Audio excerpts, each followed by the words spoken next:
Welcome back to another episode of Infidelity Tales Lab. We're thankful for your continued viewership. Before we begin, tell us, where in the world are you watching from?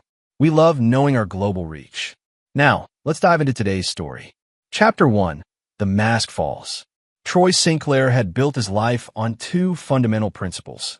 Loyalty was everything, and betrayal was unforgivable. As he lay motionless in the hospital bed, his breathing steady and eyes closed, he listened to his wife of 12 years destroy everything he thought he knew about his family. "We'll build a better life without your useless father," Holly whispered to their two children, Mason and Chloe, ages 10 and 8. Her voice carried a venom Troy had never heard before. "He's been holding us back for years. Once he's gone, we can finally be happy." The words cut deeper than the surgeon's scalpel that had removed the tumor from his brain just 18 hours earlier. Troy's recovery had been faster than expected, his consciousness returning while the medical staff believed he remained in a post-surgical coma. The irony wasn't lost on him. The man they thought was brain damaged was hearing every calculated word of their betrayal. "But what if Daddy wakes up?" Chloe's small voice trembled with confusion. "He won't, sweetheart," Holly replied with cold certainty. "And even if he did, he'd never be the same. Derek explained it to me. The surgery, it changes people. Makes them different. Broken. Derek." Troy's blood pressure monitor would have screamed if he'd allowed his rage to surface. Derek Hoffman, his business partner, his best friend since college. The man who'd been best man at his wedding. The man who'd apparently been planning his downfall while sharing dinners at his table. Troy had spent 15 years building Apex Security Solutions from nothing into a multi-million-dollar private military company. What his family didn't know, what nobody except a select few knew, was that Troy Sinclair wasn't his real name. Before Apex, before Holly, before the suburban life in Denver, he'd been Troy Kellerman, a covert operative for a government agency that officially didn't exist. His retirement had been part of an elaborate cover, his marriage and family initially intended as deep cover that had evolved into something he thought was real. The conversation continued as Holly outlined their escape plan. Derek had already moved money from the business accounts. They'd leave tonight while Troy was unconscious, drive to Derek's cabin in Montana, then disappear entirely. The life insurance would eventually pay out, especially with Derek's testimony about Troy's deteriorating mental state following the surgery. "Mason, help your sister pack only the essentials," Holly instructed. "We can't take much, but Derek says we won't need anything from our old life." Troy heard his 10-year-old son, the boy he'd taught to ride a bike, to throw a fastball, to stand up to bullies, respond with enthusiasm that shattered what remained of his heart. "Cool. This is like the spy movies you and Derek watch. Are we really going to disappear forever?" "Forever and always, baby. No more worrying about your father's mood swings or his boring security work. Derek's going to teach you real skills, hunting, fishing, survival stuff." As their footsteps faded down the hospital corridor, Troy opened his eyes for the first time since his surgery. The private room was dimly lit, machines humming softly around him. But his mind was crystal clear, sharper than it had been in years. The tumor that had been causing his headaches and occasional memory lapses was gone, and with it, any illusion about the people he'd trusted most. Nurse Patricia Kowalski entered for her evening rounds, a seasoned woman in her 50s who'd worked intensive care for 20 years. She checked his monitors, made notes on her chart, then paused when she noticed his eyes were open.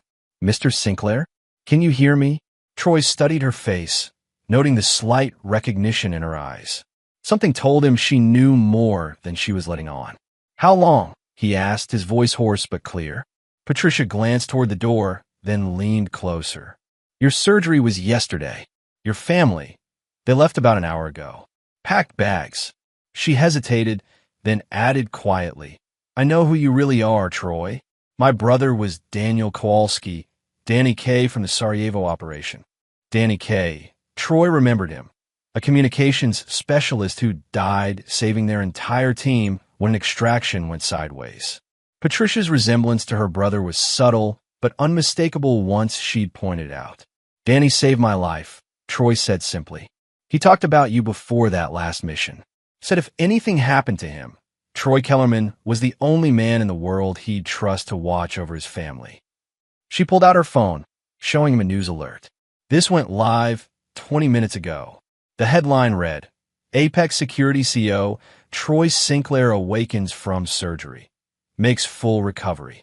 Below was a photo of Troy from last year's security conference.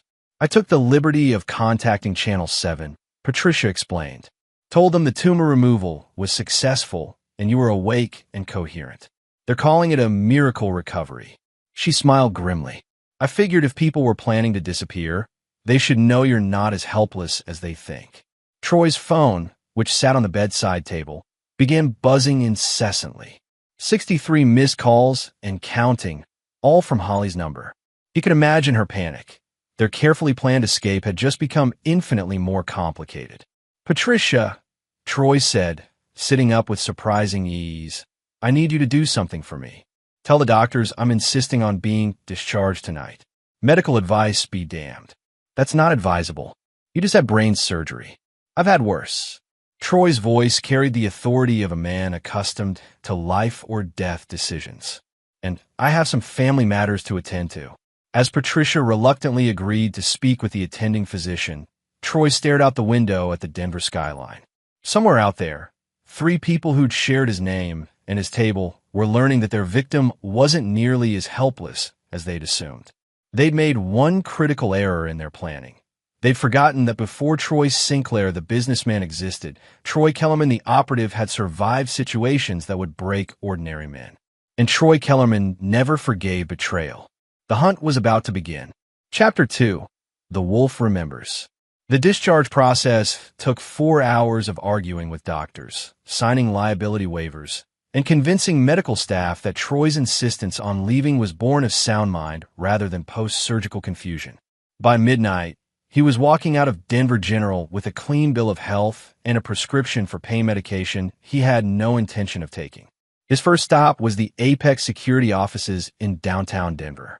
The building was dark except for emergency lighting, but Troy had access codes that Derek didn't know existed. He made his way to the executive floor, past the awards and commendations that decorated the walls. Photographs of him and Derek receiving contract from Fortune 500 companies, government agencies, and private entities that needed protection services. In his private office, Troy accessed a hidden safe behind a false panel. Inside were items from his previous life, encrypted phones, identity documents, and most importantly, contact information for people who'd moved mountains when Troy Kellerman asked them to. He powered up a secure satellite phone and dialed a number he hadn't used in 5 years.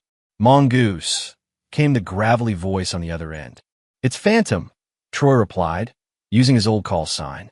I need a favor. A long pause. Jesus, Troy. Heard you went soft.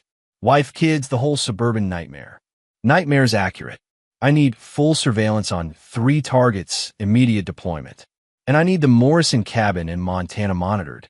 Morrison cabin. That's the off-grid place near Glacier National Park?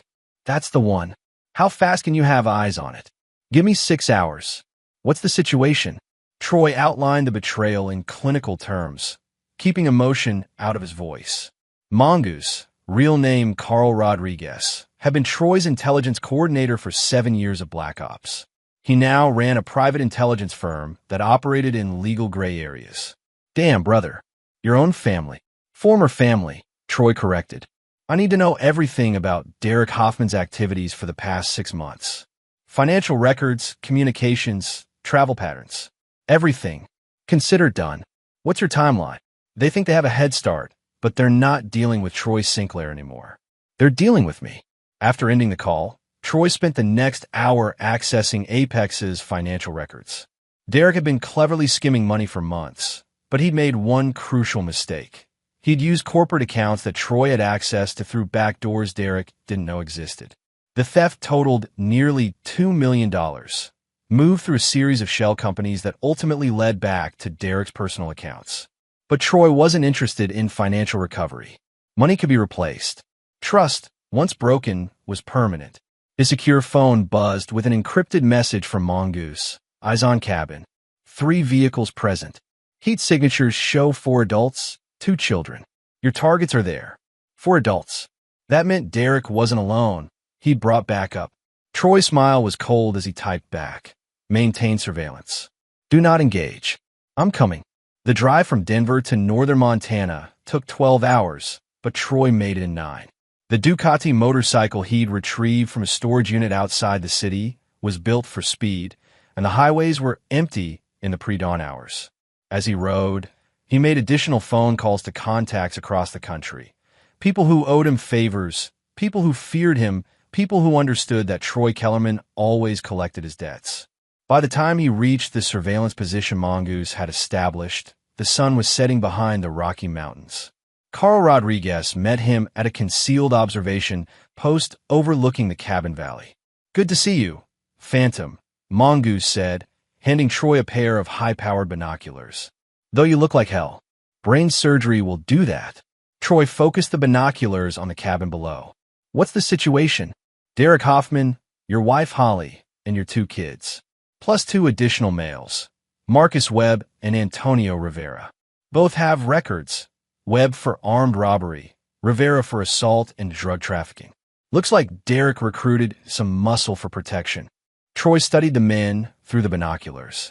Webb and Rivera were posted as sentries, carrying hunting rifles and communicating via handheld radios.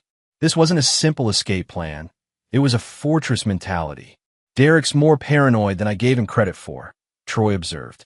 He knows I'm not the suburban businessman he's been manipulating. There's more, Mongoose continued. I intercepted communications between Derek and a contact in Mexico. He's planning to move the family across the border tomorrow night. New identities, permanent relocation. Troy lowered the binoculars. His children, Mason and Chloe, were inside that cabin, probably scared and confused, being told lies about their father by people who'd stolen them from their home. The rage that had been building since he'd overheard Holly's whispered betrayal crystallized into something cold and calculating. I need 3 things, Troy said. First, I need the local sheriff's department to receive an anonymous tip about suspicious activity at this cabin. Drug trafficking, armed individuals, child endangerment. But not for 12 hours. Giving yourself time to work? Exactly. Second, I need Derek's communication equipment jammed starting at midnight. Total blackout. Done. What's the third thing? Troy's smile was predatory. I need you to disappear for the next 6 hours. Whatever happens in that valley, you never saw me here. Mongoose studied his old partner's face. Troy, those are your kids down there. Mason and Chloe are innocent. They'll be protected. Troy's voice was granite. But Holly made her choice when she decided to steal my children and disappear with my business partner. And Derek made his choice when he recruited armed criminals to help him. What about the muscle? Marcus Webb and Antonio Rivera signed their own death warrants when they agreed to help kidnap children. Troy began checking the equipment he'd retrieved from his motorcycle. Some sins don't deserve forgiveness. As Mongoose packed up the surveillance equipment, Troy prepared for the descent into the valley. He'd given his family every opportunity to build a real life together. He'd retired from the shadow world, created a legitimate business, tried to be the husband and father they deserved. But they'd seen his kindness as weakness, his love as something to exploit. Tonight, they'd learned the difference between Troy Sinclair, the businessman, and Troy Kellerman, the operative. Some lessons could only be taught in blood. Chapter 3. The Devil's Gambit. The cabin sat in a natural depression surrounded by dense pine forest, accessible only by a single dirt road that wound through the mountains. Troy spent 2 hours studying the terrain, identifying approach routes and escape paths. Derek had chosen the location well, isolated, defensible, with clear sight lines in all directions. But he'd made the location choice thinking like a businessman, not like someone who'd spent years infiltrating enemy strongholds. At 11:45 p.m., Troy began his approach. He moved through the forest like a shadow, his black tactical gear blending with the darkness between the trees. The moon was a thin crescent, providing just enough light for his night vision equipment without exposing his position. Marcus Webb was stationed at the front perimeter, smoking a cigarette and checking his phone. Antonio Rivera patrolled the rear approach, following a predictable pattern that spoke to his lack of professional training. Both men were armed but careless. They expected trouble to announce itself with sirens and flashing lights, not emerge from the darkness like a specter. Troy reached Rivera first. The man was 20 yards from the cabin's rear entrance, rifle slung casually over his shoulder as he paused to light a cigarette. Troy moved with practiced silence, closing the distance in seconds. Rivera never heard him coming. The chokehold was precise and efficient. Rivera had time for one startled gasp before unconsciousness claimed him. Troy lowered the body silently, relieved the man of his weapon and radio, then secured him with zip ties. Rivera would wake up in several hours with a headache and no memory of how he'd ended up bound in the forest. Webb proved equally unprofessional. When Rivera failed to check in over the radio, Webb simply assumed equipment failure rather than investigating. Troy found him still at his post, now playing a game on his phone with his back turned to the forest.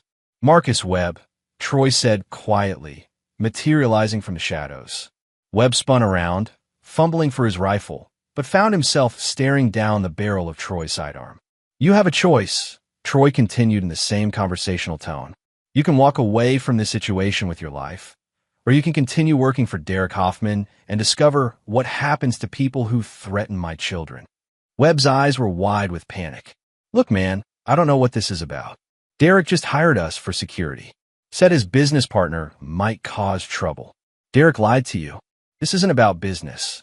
Troy stepped closer, and Webb could see the cold certainty in his eyes. "He kidnapped my children and stole my wife. You're helping him do it.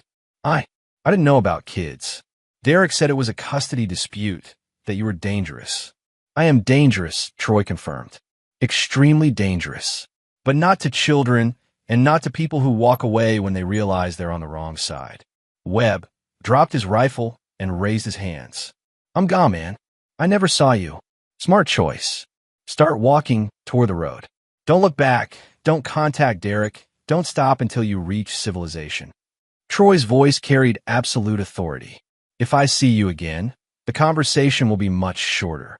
Webb stumbled toward the dirt road, disappearing into the darkness. Troy watched him go, then moved toward the cabin. Through the windows, he could see warm light and movement. His family gathered around Derek like he was their savior instead of their captor. He circled the building, noting the layout and planning his entry. The cabin had 3 bedrooms, a main living area, and a kitchen. Derek was in the living room with Holly, their heads close together as they studied what looked like travel documents.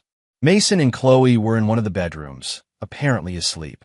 Troy's secure phone vibrated with a message from Mongoose. Sheriff Department received anonymous tip. Response team dispatched. ETA 40 minutes. Perfect timing. Troy needed 30 minutes to have the conversations that would determine how this situation ended. He approached the cabin's front door and knocked. 3 sharp raps that echoed through the mountain silence. "Webb," Derek's voice called from inside. "Rivera? Everything okay out there?" Troy knocked again, same pattern. Footsteps approached the door. Derek's shadow appeared in the window as he peered outside, then moved away. "Ollie, something's wrong. Webb and Rivera aren't answering their radios, and now someone's at the door." "Maybe they went into town," Holly suggested, but her voice carried tension. Derek was smarter than his hired muscle. He approached the door with his weapon drawn, using the peephole to scan the front porch. Finding it empty, he hesitated. Troy had positioned himself against the wall beside the door, invisible from the peephole's view. "I know you're out there," Derek called through the door. "Identify yourself." "Hello, partner," Troy replied calmly. "I think we need to talk." The silence that followed was deafening. Troy could hear Holly's sharp intake of breath, then rapid footsteps as she presumably ran to check on the children. "Troy," Derek's voice was tight with disbelief. "You're supposed to be in the hospital. Miraculous recovery. The doctors are calling it a medical breakthrough." Troy's tone remained conversational. "I saw the news report myself." Channel 7 was very thorough. More silence, then whispered conversation inside. Troy could imagine Derek's panic as he realized their carefully planned escape had been built on false assumptions. "The children are safe," Troy continued. This conversation is between adults. Open the door, Derek. Let's finish what you started. I'm armed, Derek warned. So am I. But I'm not here to shoot you through a door like a coward. Troy paused, letting that sink in. Although if you prefer, I can wait for the sheriff's department. They'll be here in about 30 minutes, responding to reports of armed individuals and possible child endangerment. The door opened slowly. Derek stood in the entrance, pistol in hand, but not directly aimed at Troy. His face was pale, eyes darting between Troy and the forest beyond. Where are Webb and Rivera? Rivera is taking a nap in the woods. Webb decided this wasn't his fight and left. Troy stepped into the doorway, forcing Derek to back into the cabin. Smart man. Unlike some people, he recognized a losing position when he saw one.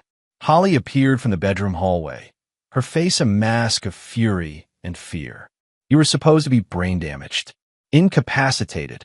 Sorry to disappoint you. Troy's eyes moved between his wife and his former business partner. Though I have to admit, discovering your little conspiracy was quite educational. 12 years of marriage, and I never knew you were such a talented actress. You were suffocating us, Holly snapped. Your paranoia, your control, your boring life. Derek showed me what we could have together. What you could have with $2 million of my money, Troy corrected. Let's not romanticize theft and betrayal. Derek's gun hand was shaking slightly. Look, Troy, we can work this out. The money can be returned. We'll call it a misunderstanding. Troy laughed, a sound devoid of humor. A misunderstanding? You stole my children, Derek. You convinced my wife to abandon our marriage, and you recruited armed criminals to help you disappear with everything I built. His voice grew colder. There's no misunderstanding here. This is betrayal, plain and simple. The kids don't have to be part of this, Holly said desperately. They're asleep. We can settle this quietly. You made them part of this when you whispered poison in their ears beside my hospital bed, Troy replied. When you told them their father was useless and they'd be better off without him. Holly's face crumpled with the realization that Troy had heard everything. But you're right about one thing, Troy continued. The children don't need to see what happens next. So here's what's going to occur. You're going to wake Mason and Chloe and tell them there's been a change of plans. You're going to explain that Daddy recovered faster than expected and wants to take them home. And then what? Derek asked. Troy's smile was arctic. Then you and I are going to have a much longer conversation about the consequences of betrayal. Without witnesses. Outside, the distant sound of sirens began to echo through the mountain valleys. The sheriff's department was ahead of schedule. Time's running out, Troy observed. Make your choice, Holly. Wake the children and send them to me, or explain to law enforcement why you're holding them in a cabin with armed criminals while their father recovers from brain surgery. Holly looked between Troy and Derek, her face reflecting the collapse of all her carefully laid plans. Derek, she whispered, what do we do?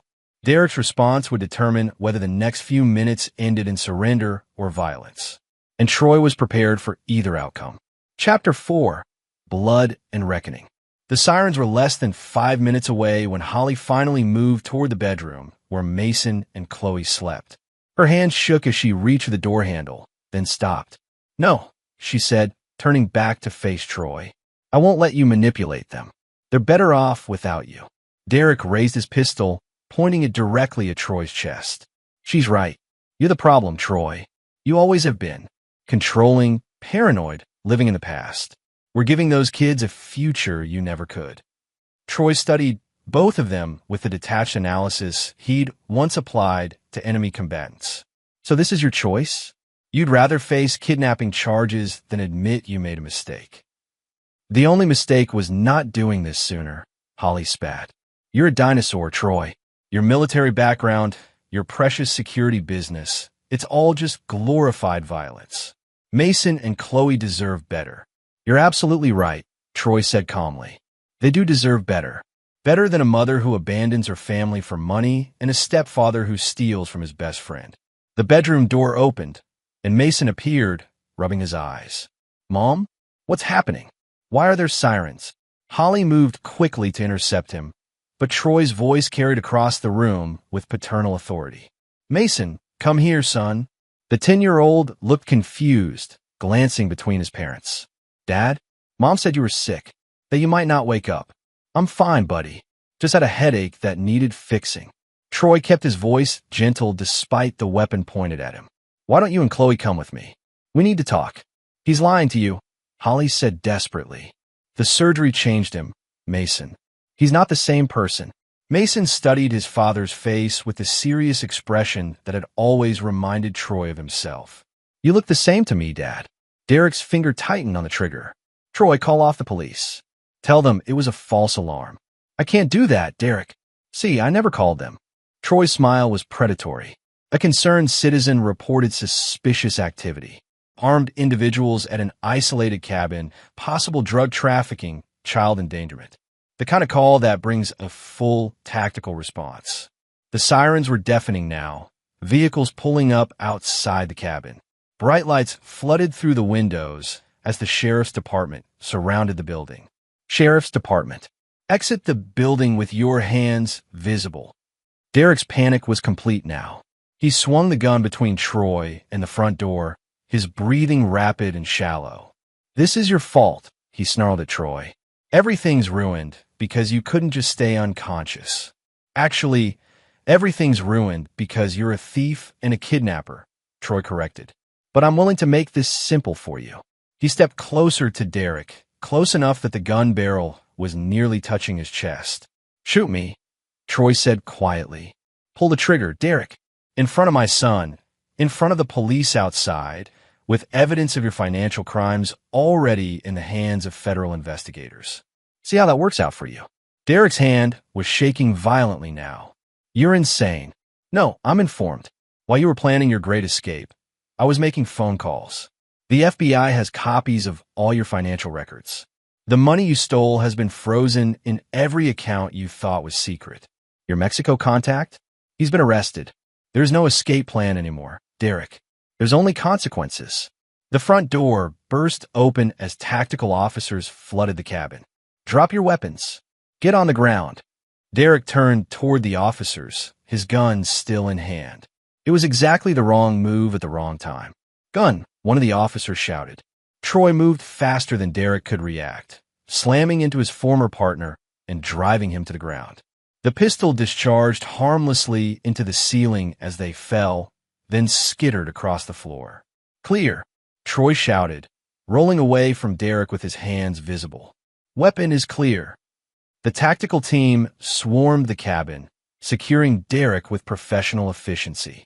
Holly was handcuffed as well, her protests about custody rights falling on deaf ears as officers found the stolen financial documents scattered across the coffee table. Sheriff Tom Bradley, a graying veteran who'd known Troy during his civilian years in Denver, helped him to his feet. Troy Sinclair, right? Heard you had brain surgery yesterday. Feeling much better now, Troy replied, watching as Derek was led away in handcuffs. Thank you for the fast response. Anonymous tip about armed individuals and child endangerment, Bradley explained, though it looks like our tipster was well informed. Mason and Chloe emerged from the bedroom, looking scared and confused. Troy knelt to their level, his voice gentle. It's okay, kids. Everything's going to be fine now. Are Mom and Derek in trouble? Chloe asked, tears in her eyes. They made some bad choices, Troy explained. But that's not your fault, and it doesn't change how much I love you. As the sheriff's deputies processed the scene, Troy made additional phone calls to contacts who would ensure Derek and Holly face federal charges for the financial crimes in addition to the kidnapping allegations. The evidence was overwhelming, the documentation thorough.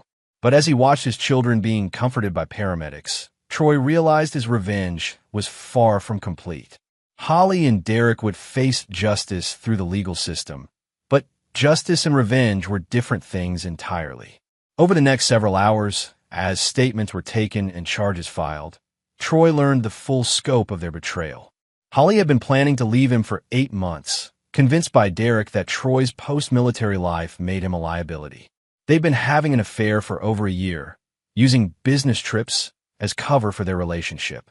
Most damaging of all, they'd been systematically poisoning his children's perception of him, telling them their father was unstable, dangerous, and holding the family back from happiness.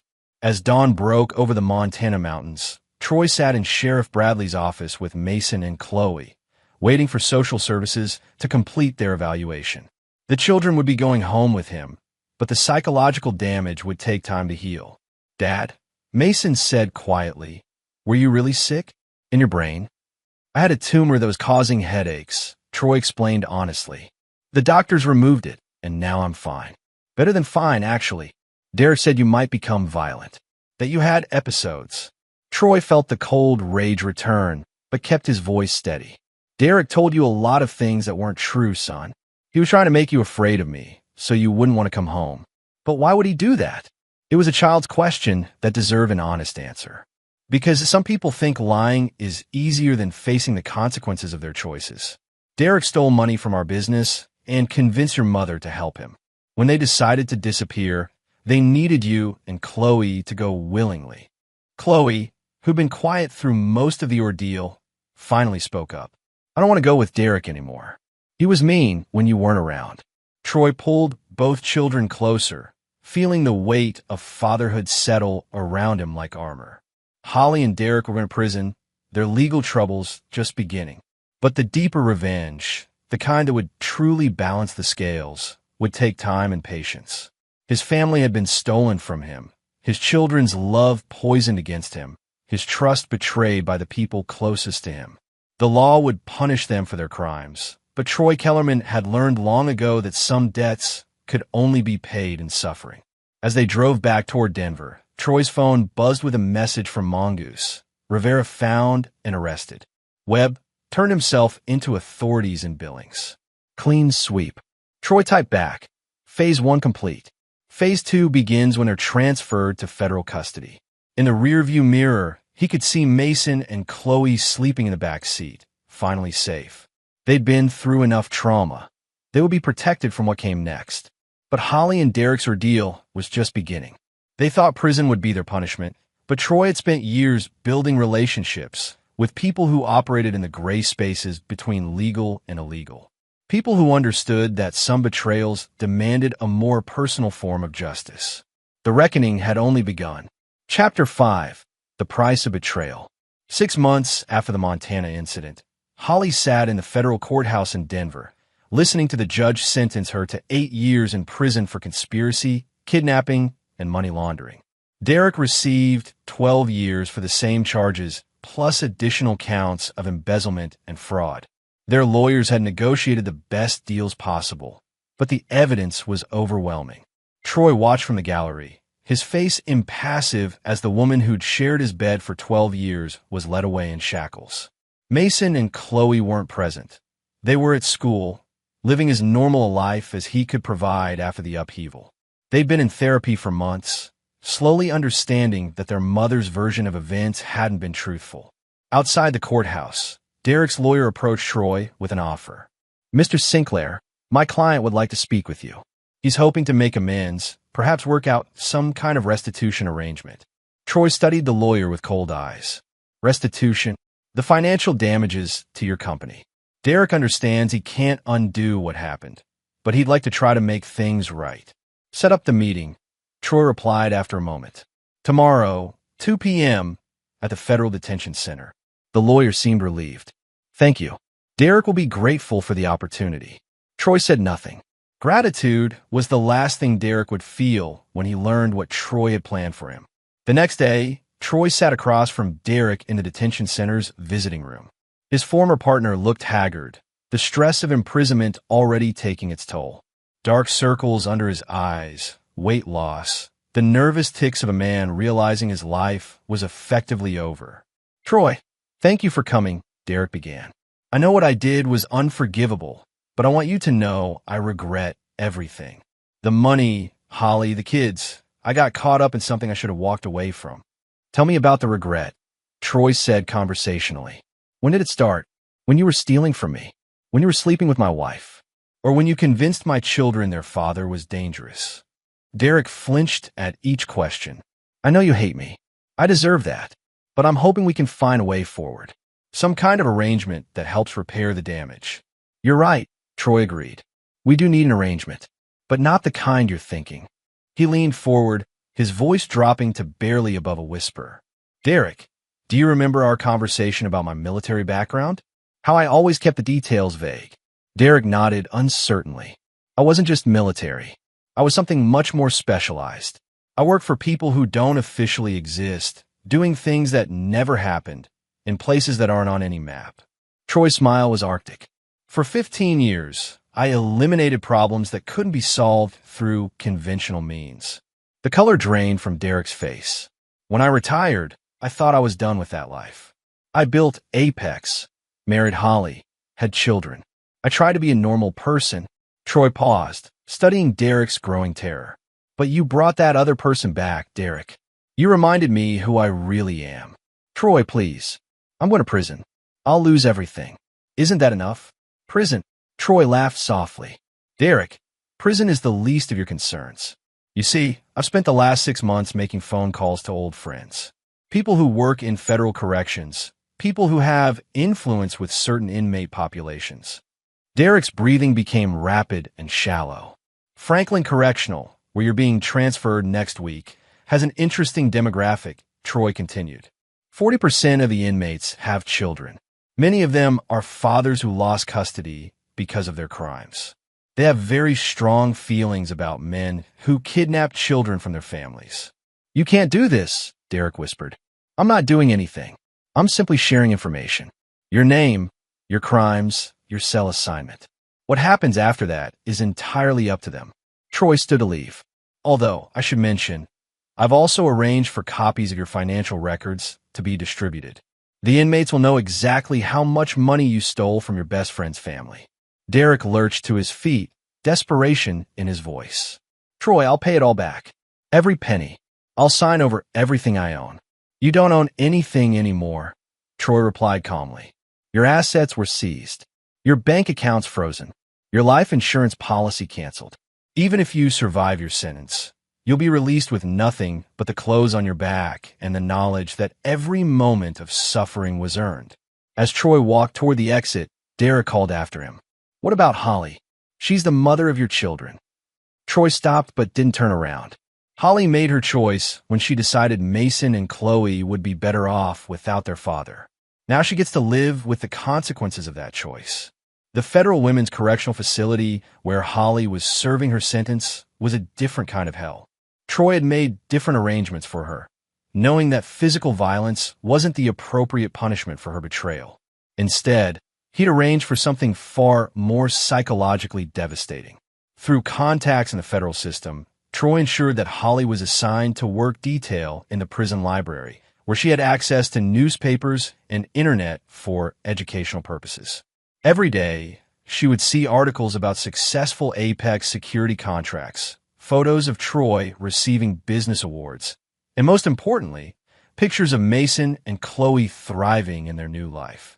The children had indeed flourished once they were away from Holly's manipulation. Mason had joined the school baseball team and was excelling academically. Chloe had discovered a talent for art and was taking advanced placement classes. They spoke of their mother rarely, and when they did, it was with the confused sadness of children trying to understand how someone who claimed to love them could have abandoned them so completely. Troy made sure Holly saw every achievement, every milestone, every moment of happiness her children experienced without her. Each newspaper clipping, each school photo, each report card was a reminder of what she'd thrown away in pursuit of Derek's promises. But the most devastating element of Troy's revenge against Holly was simpler and more cruel than anything else. He told Mason and Chloe the truth. Not immediately, and not in a way that traumatized them further. But as they grew older and asked questions about why their mother had left, Troy answered honestly. He explained how Holly had planned to disappear with Derek, how she'd told them their father was useless, how she'd been willing to steal them away from everything they'd known. The children's reaction was exactly what Troy had expected, not anger, but disappointment. They were old enough to understand betrayal, old enough to recognize that their mother had chosen her own desires over their well-being. That disappointment would last far longer than any physical punishment. 3 years into her sentence, Holly requested a meeting with Troy. He agreed, curious to see how prison had changed her. She looked older, worn down by the reality of institutional life. Her hair was graying, her face lined with stress and regret. "The children won't take my calls," she said without preamble. "I've never prevented them from speaking with you." Troy replied truthfully. "That's their choice. You turned them against me." "No, Holly. You did that yourself when you whispered poison in their ears beside my hospital bed. I simply made sure they understood the truth about what happened." Holly's composure cracked. "Then my children too. I made mistakes, but I love them." "Love?" Troy's voice was incredulous. "You called their father useless. You told them they'd be better off without me. You were willing to steal them away from their home, their school, their friends, their entire lives. That's not love, Holly. That's selfishness. I thought Derek and I could give them a better life. With stolen money and false identities? Running from the law? That was your idea of a better life." Holly had no answer for that. "Here's the truth you need to understand," Troy continued. "Mason and Chloe are happy. They're thriving. They have friends, hobbies, goals for the future. They don't need the woman who abandoned them to disrupt that happiness with requests for forgiveness. So that's it. I serve my sentence and lose my children forever." Troy studied her face, seeing the desperate hope for some sign of mercy, some indication that redemption was possible. "You made your choice, Holly. You chose Derek over your family. You chose money over your children. You chose deception over truth." He stood to leave. "Now you live with those choices. Forever." As he walked away, Holly's sobs echoed through the visiting room. But Troy felt no satisfaction, no sense of closure. Revenge, he'd learned, was a cold dish that left everyone hungry. Still, justice had been served. The people who betrayed him were suffering the consequences of their actions, and his children were safe and loved and free from the poison Holly and Derek had tried to inject into their lives. Some debts could only be paid in suffering, and the debt was far from settled. Chapter 6, The Long Game. 5 years after the Montana incident, Troy stood in the rain outside Franklin Correctional Institution, watching as an ambulance carried Derek Hoffman's body away from the prison. The official cause of death was listed as complications from injuries sustained during an altercation with other inmates. But Troy knew the real story. Derek had survived 3 years of systematic psychological and physical abuse at the hands of inmates who'd been carefully informed about his crimes against children. The violence had escalated slowly, a push here, a threat there, gradually building to more serious assaults. Derek had spent the last 18 months in protective custody, isolated and terrified, barely eating, losing weight and sanity in equal measure. The final confrontation had been inevitable. For inmates, all fathers separated from their own children had cornered Derek in the prison laundry. The beating was thorough and merciless. Derek had died alone on the concrete floor, calling for help that never came.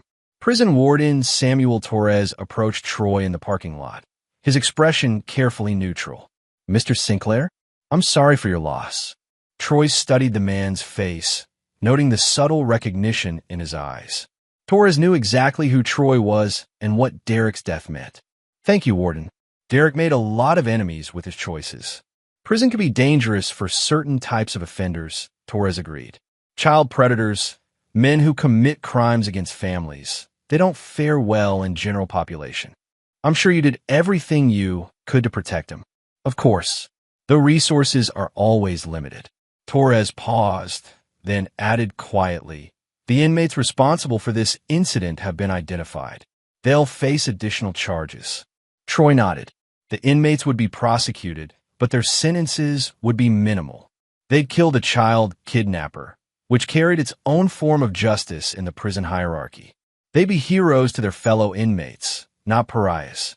As Troy drove away from the prison, his phone buzzed with a message from Mason, now 15 years old and starting his sophomore year of high school.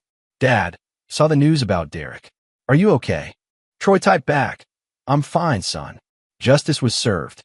"Good. Mom's been trying to call me again. Should I talk to her?" "That's your choice, Mason. You're old enough to decide for yourself." "I don't want to." "Is that wrong?" Troy considered his response carefully. "It's not wrong to protect yourself from people who've hurt you. Family is more than blood, son. It's about loyalty, trust, and love. Real love, not the kind that comes with conditions. The conversation ended there, but Troy felt a deep satisfaction. His children had learned to recognize betrayal and protect themselves from it. They'd grown into strong, independent young people who understood the value of loyalty and the consequences of breaking it. Holly would be released from federal prison in 2 years, but she'd return to a world that had moved on without her. Mason and Chloe had legally changed their last names to Sinclair permanently, cutting the final legal ties to their mother. They made it clear through their lawyers that they wanted no contact with her upon her release. Troy had ensured that Holly's post-prison life would be as difficult as possible.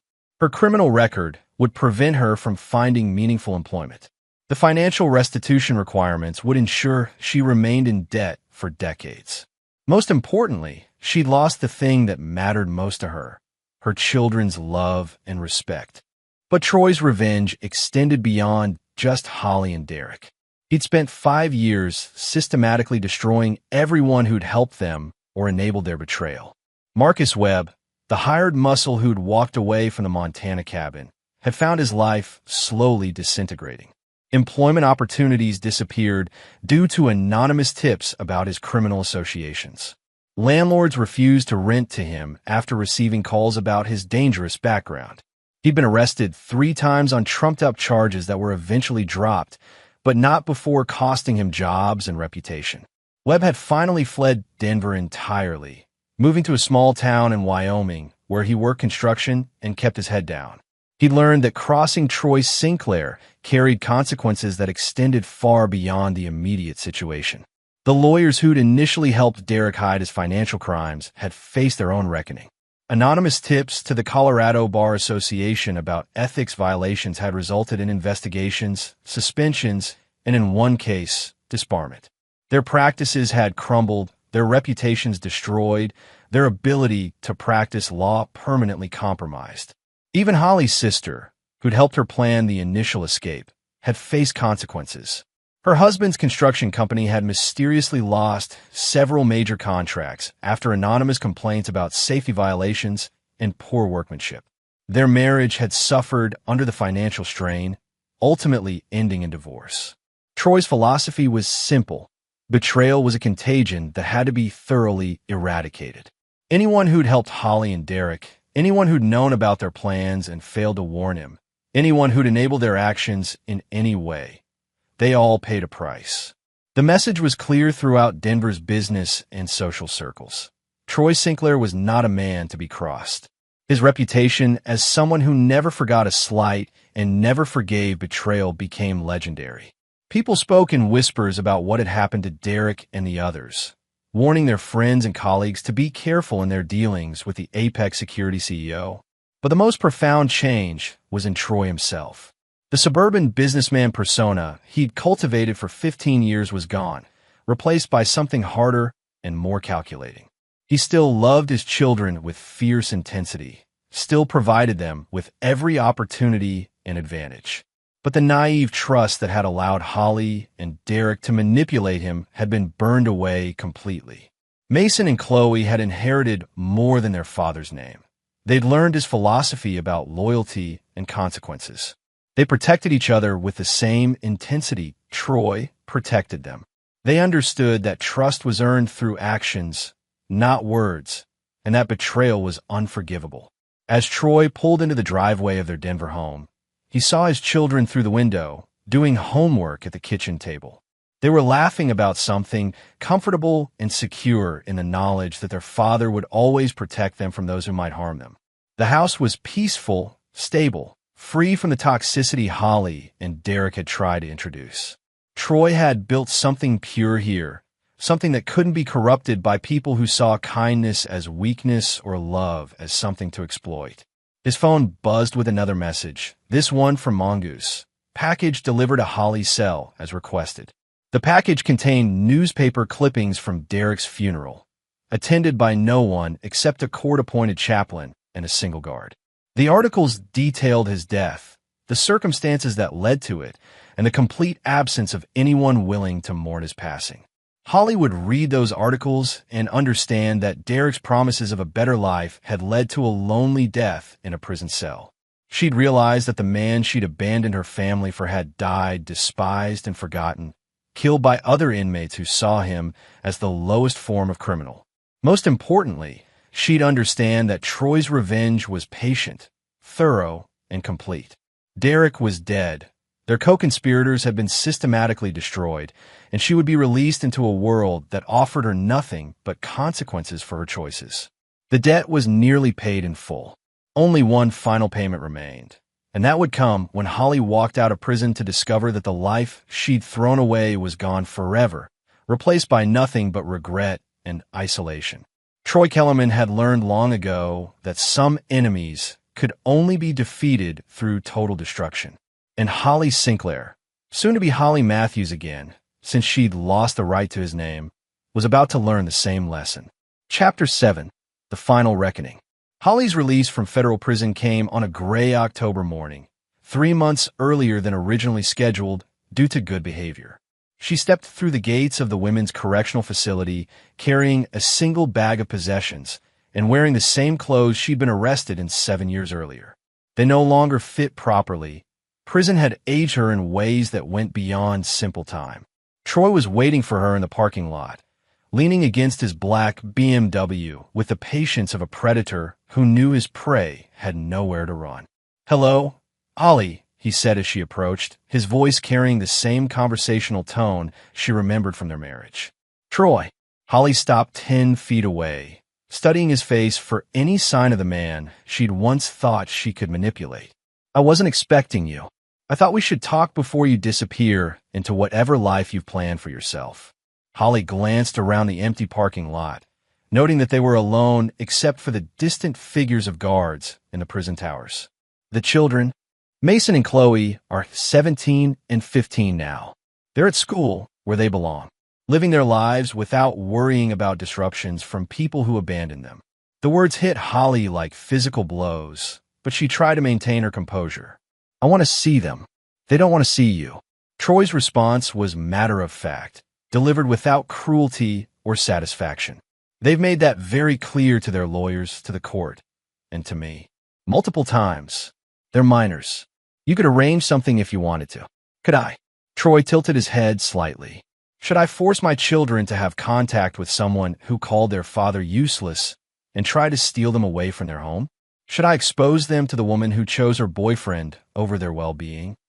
Holly's composure began to crack. "I made mistakes, but I'm their mother." "No," Troy corrected gently. "Sarah Williams down in cell block C was a mother. She killed the man who was molesting her daughter and got 15 years for it. Janet Rodriguez in the library was a mother. She embezzled money to pay for her son's cancer treatment. You're a woman who gave birth to 2 children and then abandoned them for money and a man who died alone in a prison cell." The mention of Derek's death hit Holly like a sledgehammer. She'd received the newspaper clippings, had seen the photos of his funeral where no one came to mourn. But hearing Troy reference it so casually drove home the finality of everything she'd lost. "Derek's dead because of you," she whispered. "Derek's dead because he chose to betray the man who trusted him most, steal from that man's business, and kidnap that man's children," Troy replied. "Prison inmates have very specific ideas about justice for men who commit crimes against families. I didn't have to lift a finger." Holly stared at him, seeing something in his eyes that hadn't been there during their marriage. A coldness that spoke of experiences she'd never understood, capabilities she'd never recognized. "Who are you?" she asked. "The man I married would never have." "The man you married was pretending to be someone else," Troy interrupted. "I retired from my real life to build something normal with you and the children. I tried to be the suburban businessman you wanted me to be. But you destroyed that illusion when you chose to see kindness as weakness and love as something to exploit." He stepped closer, and Holly instinctively backed away. "Let me tell you about your new life, Holly. You have $17 in gate money, no credit, no employment history for the past 7 years, and a federal conviction for kidnapping and money laundering. Your sister won't return your calls because helping you destroyed her marriage. Your parents moved to Florida and changed their phone number. The house we shared was sold to pay legal fees and restitution." Holly's face went white as the full scope of her situation became clear. "But here's the beautiful part," Troy continued. "I'm not going to do anything to make your life harder than it already is. I don't need to.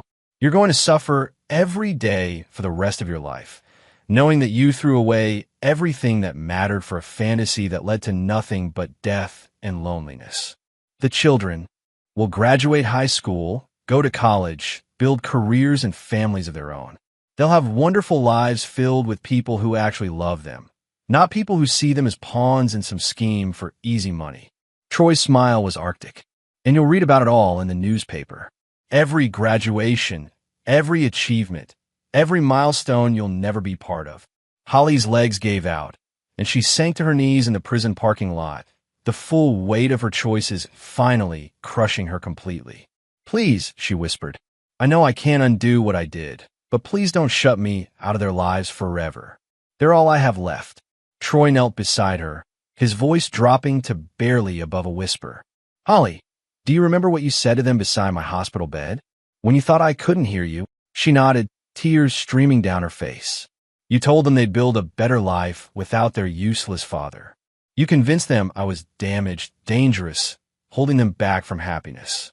Troy paused, letting the words sink in. "Well, congratulations. They have built a better life. Without you." He stood and walked toward his car, then stopped and turned back. "There's a bus station in town. The 315 Greyhound goes to Colorado Springs, where there's a women's shelter that helps ex-offenders find housing and employment. I'd suggest you be on it. What if I refuse? What if I stay and try to contact the children anyway?" Troy's expression didn't change, but something shifted in his eyes that made Holly understand she was looking at a man capable of things she'd never imagined. "Then you'll discover that Derek's fate wasn't unique. Some debts can only be paid in suffering, Holly. Yours is almost settled, but not quite. Don't make me add to the balance." As Troy drove away, Holly remained on her knees in a prison parking lot, surrounded by the wreckage of every choice she'd made. The fantasy of a better life with Derek had led to his death and her total isolation. The children she'd thought she was protecting from their father's influence had chosen him completely and rejected her entirely. 7 years in prison had taught her many things, but the most important lesson was this: some mistakes couldn't be undone, some choices couldn't be taken back, and some people never forgave betrayal. Troy Sinclair, or whoever he really was beneath the businessman facade, had proven himself to be exactly what Derek had claimed: dangerous. But not in the way Holly had been led to believe. His danger wasn't rooted in instability or violence. It was rooted in absolute certainty about loyalty and betrayal, and the patience to ensure that consequences were thorough and permanent.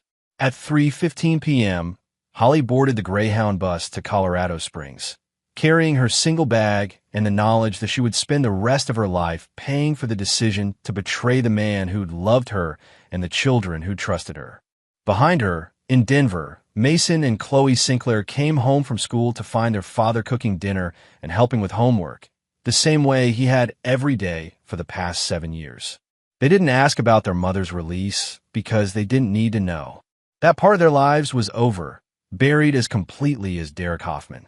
Troy had taught them that family was built on loyalty, trust, and unconditional love, not biology, legal documents, or blood relations.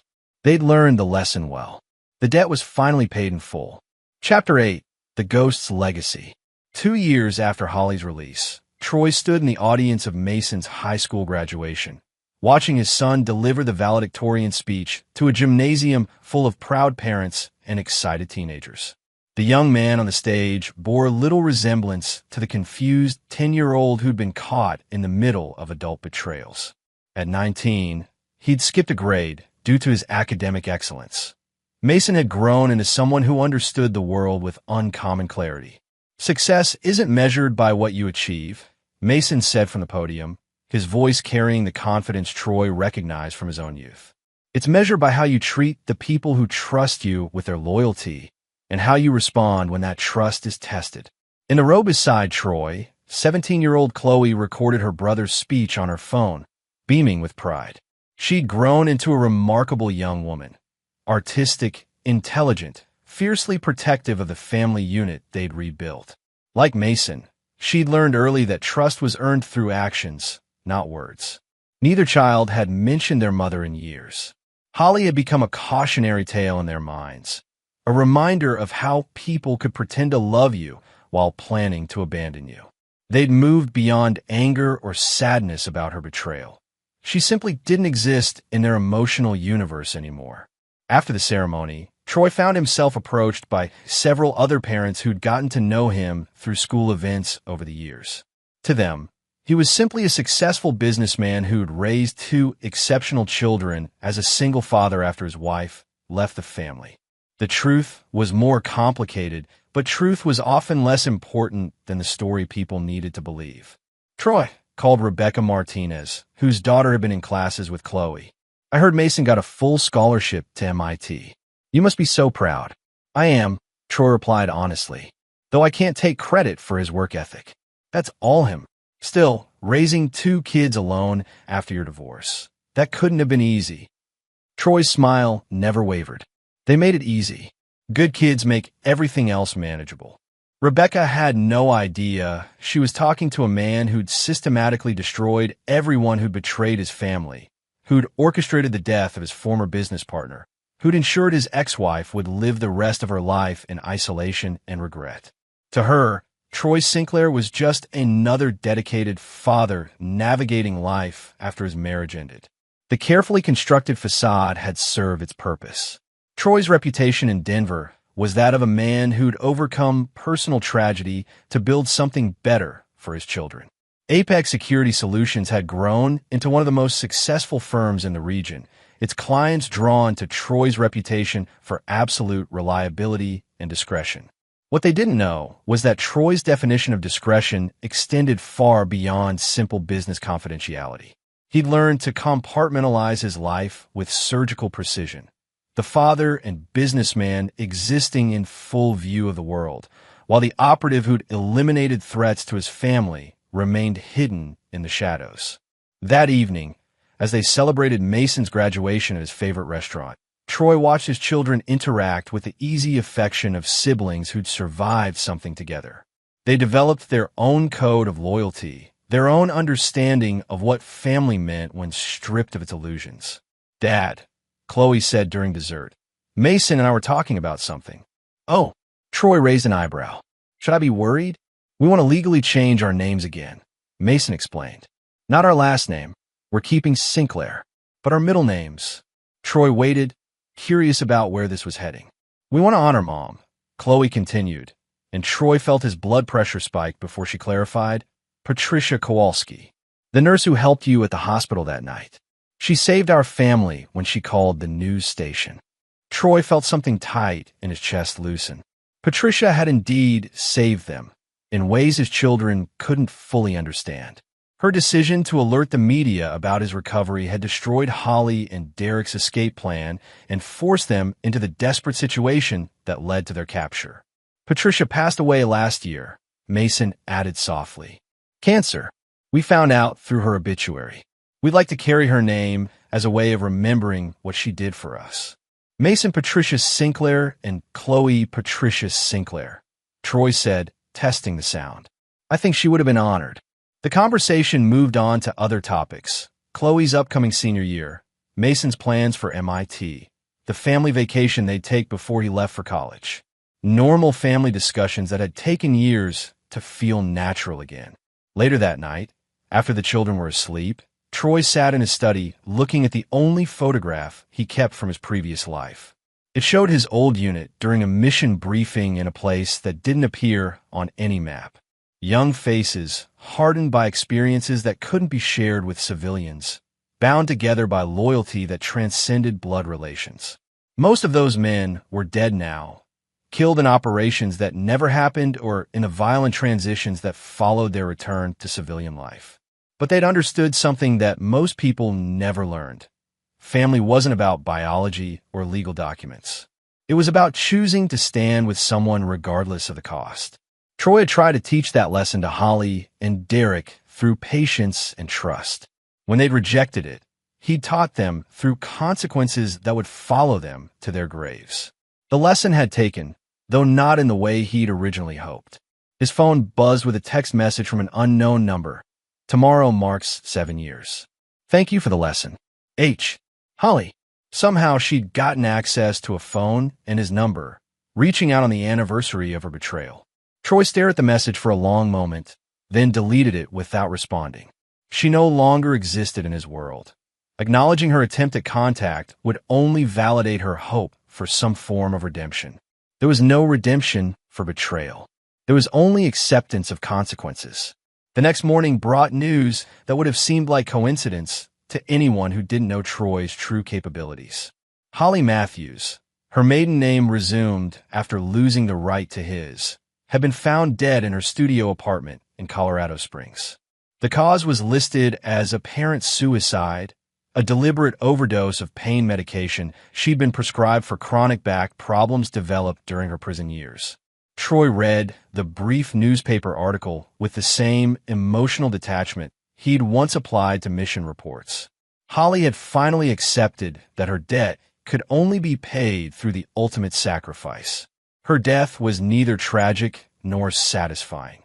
It was simply the final calculation in an equation that had been building toward this conclusion for 7 years. Mason and Chloe would never know about their mother's death. As far as they were concerned, Holly had disappeared from their lives completely when she chose Derek over their family. Learning about her suicide wouldn't provide closure or peace. It would only create unnecessary pain. Instead, they would remember Patricia Kowalski, the nurse who'd saved their family with a single phone call.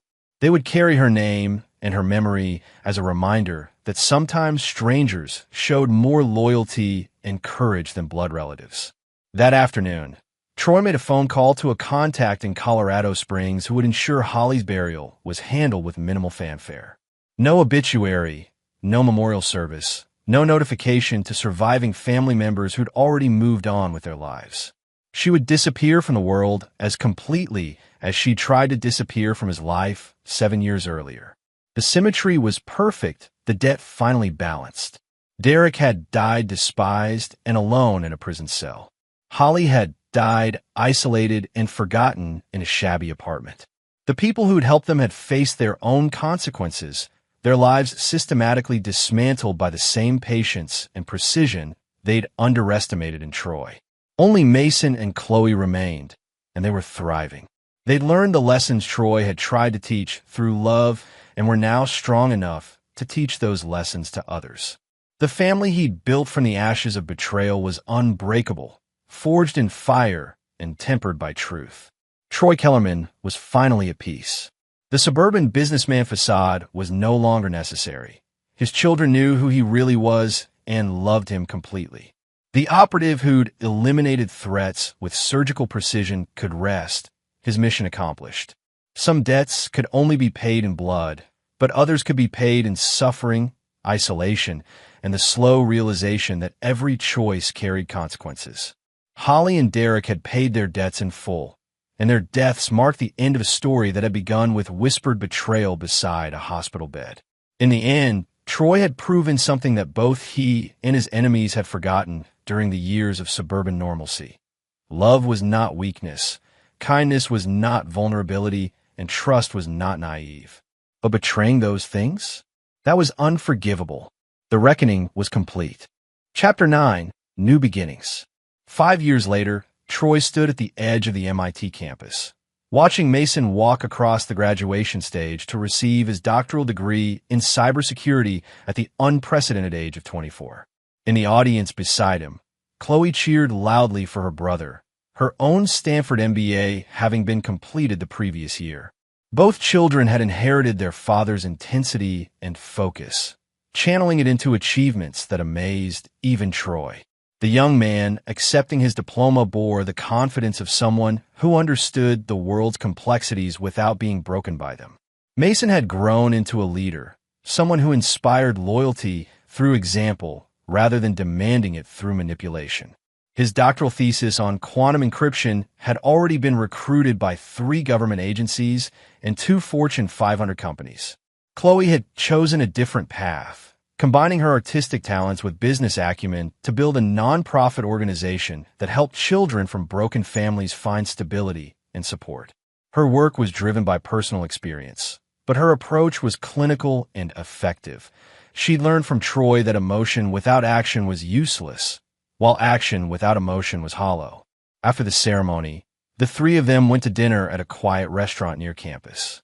The conversation was easy, filled with the comfortable dynamic of people who'd survived something together and emerged stronger. "Dad," Mason said during dessert, "Chloe and I have something to tell you." Troy raised an eyebrow, recognizing the tone that usually preceded important announcements. "We've both been recruited for something interesting," Chloe continued. "A government program that identifies individuals with specific skill sets and family backgrounds." Troy felt his blood pressure spike slightly. "What kind of program?" "The kind where they know exactly who you really were before you became Troy Sinclair," Mason said quietly. "They know about Troy Kellerman, the operations that never happened, the people who officially don't exist. They also know how you handled the situation with Mom and Derek," Chloe added. "Not the official version, but the real story. What you did to protect us, how you eliminated the threats to our family." Troy studied both of his children, seeing something in their eyes that reminded him of his old unit. The look of people who'd been offered a chance to serve something larger than themselves. "They want to recruit you," he said. "It wasn't a question. They want to recruit all of us," Mason corrected. "A family unit with complementary skills.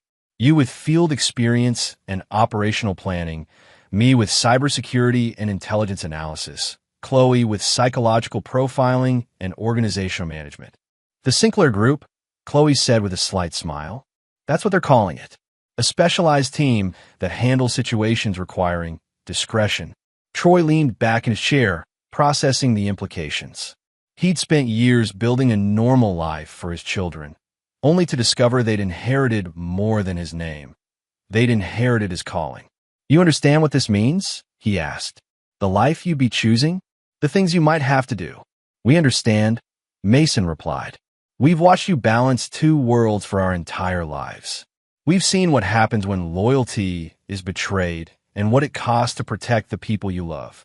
We've also seen what happens when good people do nothing because it's easier than doing what's right," Chloe added. "You taught us that some debts can only be paid through action, not good intentions." Troy thought about the years he'd spent trying to give them normal lives, only to realize that normal was overrated when it came at the cost of purpose. His children had grown up understanding that the world contained predators who preyed on the innocent, and that someone had to stand between them. "What about your current lives?" "Mason, you have job offers from every major tech company. Chloe, your nonprofit is making real impact." "The nonprofit will continue," Chloe said, "but it will have better funding and resources when it's backed by people who understand the mission. And cybersecurity threats don't respect corporate boundaries," Mason added. "The skills are transferable, but the impact could be much larger." Troy smiled, seeing the echoes of his younger self in their certainty. They'd found their calling the same way he had, through understanding that some people would always choose to hurt others, and that choice created an obligation for those capable of stopping them. "All right," he said finally, "but we do this as a family. We protect each other, we trust each other completely, and we never forget that loyalty is everything." "Agreed," both children said simultaneously. That night, in his hotel room, Troy made a phone call to a number he hadn't used in over a decade. "Mongoose," came the familiar voice. "It's Phantom. I'm back." A long pause. "Thought you were done with this life." "I try to be, but apparently, this life isn't done with me." "What changed?" Troy looked out the window at the MIT campus where his son had just graduated, thinking about the young woman who was already changing the world through her work with broken families. "My children grew up," he said simply, "and they chose to follow the path I try to protect them from. Good kids, the best. They understand what loyalty means, what betrayal costs, and what it takes to protect the people who can't protect themselves. Sounds like they learned from the right teacher." Troy thought about Holly and Derek, about the 7 years it had taken to balance the scales for their betrayal. He thought about Patricia Kowalski, who'd save his family with a single phone call. He thought about the difference between people who chose themselves over others and people who chose service over safety. "We start next month," Troy said. "Three-person team. Family unit." "The Sinclairs ride again?" "The Sinclairs ride for the first time," Troy corrected. Everything before this was just preparation. As he ended the call, Troy felt something he hadn't experienced in years. Anticipation for the future rather than satisfaction with the past.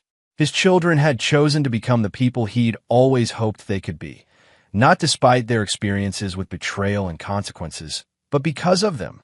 They'd learned that the world was full of people like Holly and Derek, individuals who saw kindness as weakness and trust as something to exploit.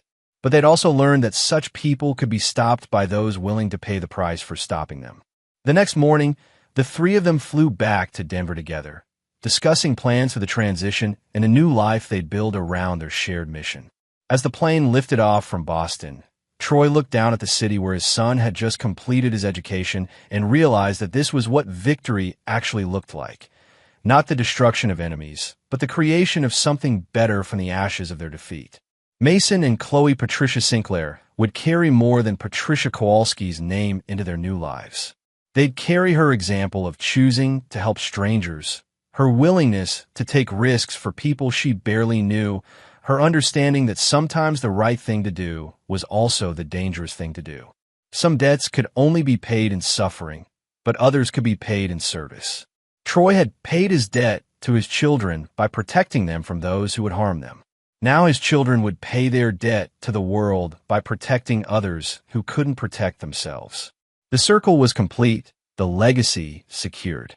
The Sinclair name would stand for loyalty, justice, and the absolute certainty that betrayal carried consequences. In the end, that was all any parent could hope for. Children who understood the difference between right and wrong, and who had the courage to act on that understanding regardless of the cost. Troy Kellerman was finally at peace. Troy Sinclair was ready for war. The family that hunted together stayed together, and they would never stop hunting. And there you have it. Another story comes to an end. What did you think? I'd love to hear your thoughts in the comments below. If you enjoy this story, consider joining our community by subscribing. It means the world to us. For more stories like this one, check out the recommended videos on screen, and I'll see you there.